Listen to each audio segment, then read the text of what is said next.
Number 11. Picher. Not from time, but from toxin. What happens when a once thriving town becomes too toxic to live in? What happens when a place where dreams are built turns into a nightmare? This is the story of Picher, Oklahoma, a town that vanished, not in time, but in poison. In the early 1900s, Picher was the heartbeat of the lead and zinc mining industry. The town's riches drew people from all over, and by the 1930s, it was a bustling community of over 14,000 people. But beneath its prosperity, something much darker was unfolding. The mines that brought wealth also brought danger. And by the 1970s, the consequences of decades of unchecked mining began to show their face.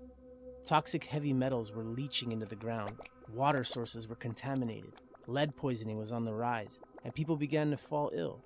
The town of Picher, once full of life, was slowly being poisoned by its own prosperity. In 2006, the EPA declared Picher a Superfund site, one of the most toxic places in America.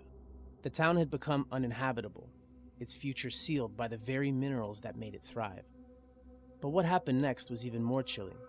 The residents of Picher were given an impossible choice: leave or face the consequences of living in a town that was literally poisoning them.